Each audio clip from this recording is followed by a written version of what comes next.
How you doing? Martin Folse, HTV. Hi, Donise. What's your name? Donise. Donise? Yes, sir. And we're still in Ashland North here, and looks like y'all had a good bit of damage too, huh? Yes, it's awful. It's breathtaking, you know? It's a lot. How long have you been living here? It's my clients. They live back here. They've been back here like 10 years. Yeah. They have a disability, Yeah. and they lost their... And what do you do? I'm a provider for Angels Care Okay. for handicapped and disabled people. Oh, good. Bless your heart. And this is some of your clients with all the damage? We have 3 of them. This one is totally gone. That's for a client, and this home is for a client in that one.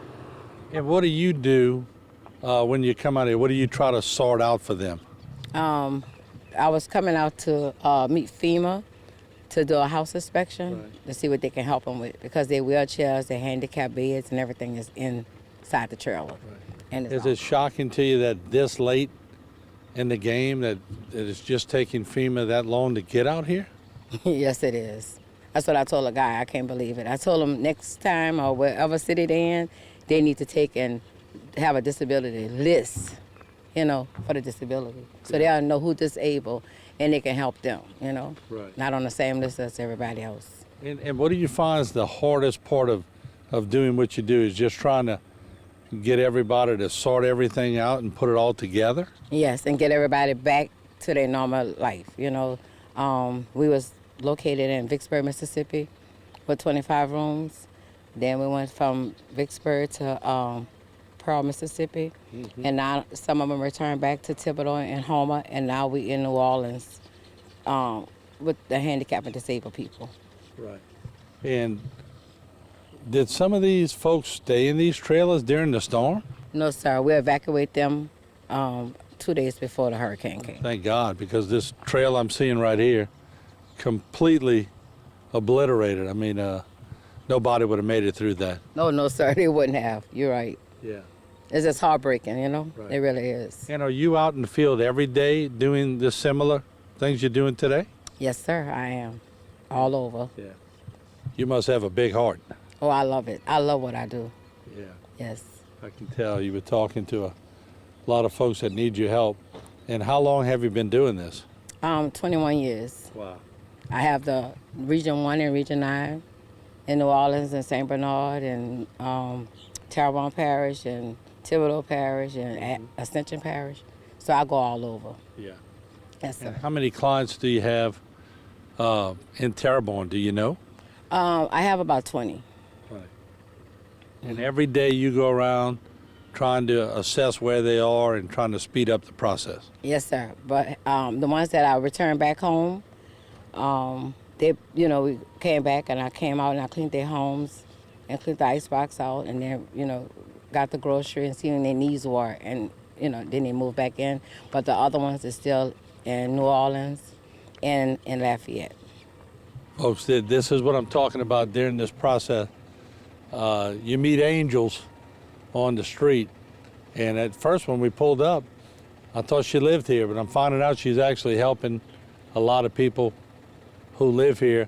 What does it do to you inside when you're able to get people over the hump? It makes me so happy. I'm really happy. And I've been fasting and praying. I've been fasting and praying. That's my 3rd week.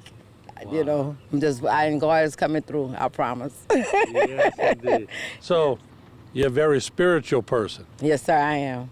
And I love what I do. Oh, yeah, I can tell. And some of your clients that are coming down, and, they just, you know. Some guys that was how do you pick them up? How do you motivate them when, I know every day people got to find that reason to keep going? What do you tell them?